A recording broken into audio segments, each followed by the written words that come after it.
Hello everyone, આજે આપણે બનાવીશું બજાર જેવી જ ટેસ્ટી પાણીપુરી।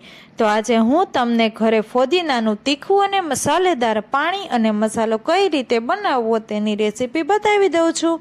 તે પહેલાં તમે મારી ચેનલને સબસ્ક્રાઈબ ન કરી હોય તો સબસ્ક્રાઈબ કરી નાખજો। અને આ પાણીપુરી બનાવવામાં કઈ કઈ સામગ્રીનો ઉપયોગ થાય છે તે મેં નીચે ડિસ્ક્રિપ્શન બોર્ડમાં લખેલી છે, ત્યાં તમે જોઈ શકો છો। ચાલો હું તમને રેસીપી બતાવી દઉં છું। સૌ પ્રથમ આપણે પાણી બનાવશું। પાણી માટે મેં ફોદીનો લીધેલ છે। જેટલા પ્રમાણમાં ફોદીનો હોય એટલી જ મેં કોથમરી લીધેલ છે। બંનેનું પ્રમાણ સરખું જ રાખીશું। ત્યાર પછી આપણે તેમાં લીલી મરચી એડ કરીશું। જો મરચી ન ખવાતી હોય તો તમે તીખા મરચાં પણ લઈ શકો છો।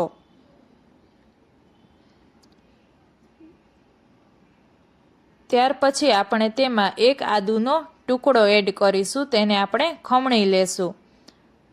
હવે આ બધું આપણે બ્લેન્ડ કરી લેશું। બ્લેન્ડ થઈ ગયું છે, હવે આપણે તેને એક બાઉલમાં કાઢી લેશું। આપણી પ્યુરી રેડી થઈ ગઈ છે, તો હવે આપણે પાણી બનાવીશું।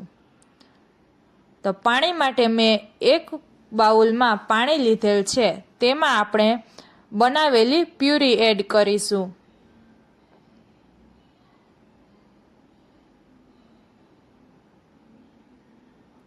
હવે આપણે તેમાં બધો મસાલો એડ કરીશું। મસાલા માટે મેં એક નાની વાટકી ગોળ લીધેલ છે, તે એડ કરીશું।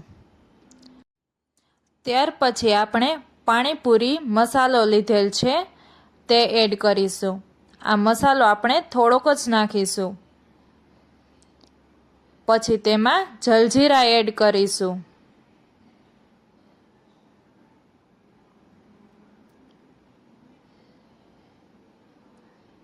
ત્યારબાદ આપણે તેમાં સંચર એડ કરીશું।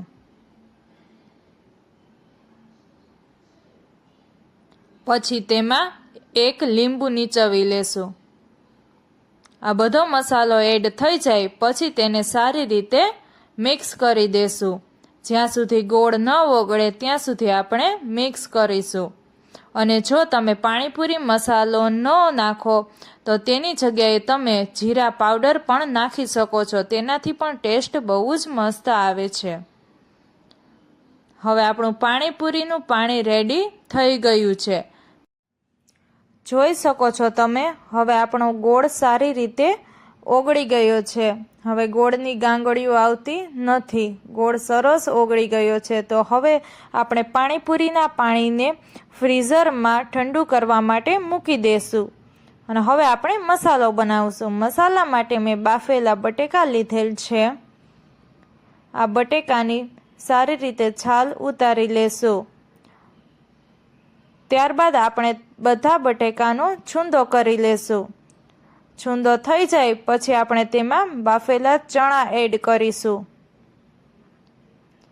ચણાનું પ્રમાણ મેં વધારે રાખેલ છે, જેથી કરીને ટેસ્ટ સારો આવે।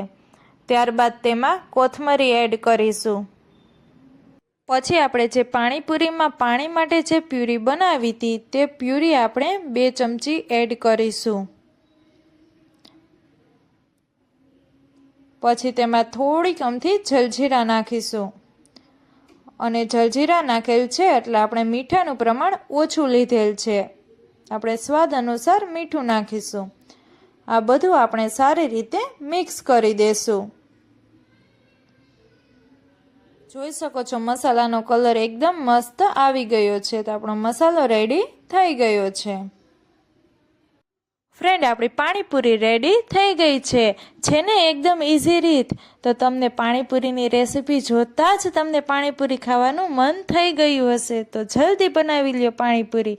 અને મારા આવા અવનવા વિડીયો જોવા માટે મારી ચેનલને લાઈક કરો, શેર કરો અને સબસ્ક્રાઈબ કરો। Thank you.